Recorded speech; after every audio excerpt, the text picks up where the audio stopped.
Dönsen de faydası ne? Zaman akıp gelirse üzründe faydası ne?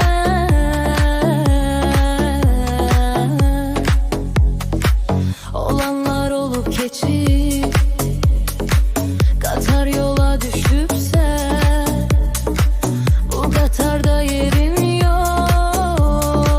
İş işten geçip daha dönsen de faydası yok. Kalsan da menası yok.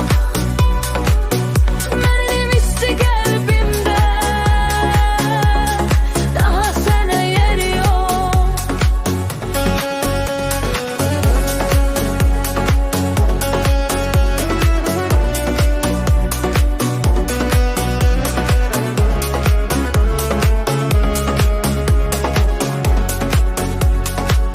Yollarımız ayrıldı, köprüler sındı gitti.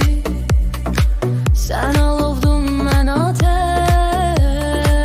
ocakta söndü gitti. İndi gelip karşımda boyun bükmeye değmez. Gözünden peşman peşman yaş dökmeye de değmez.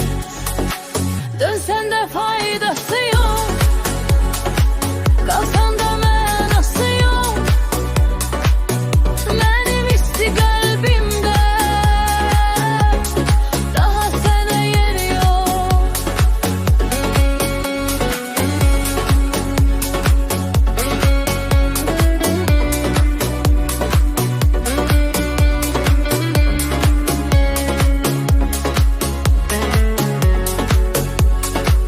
Baktın dedin direrdin, derdimi anlayardın. Ben gemden boğulanda sen beni dindirerdin. İndi fesil değişir, bahar gelip yay gelir. Bir vaxt düşüyen kalbe yeni nefes can gelir. Kıysan da faydası yok.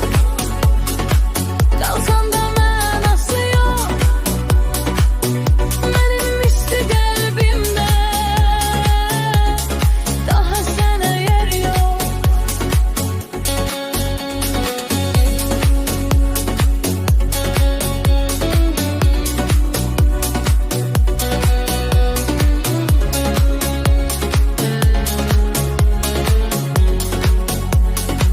Yalvarma boş boşuna, sözlere de yazıktır.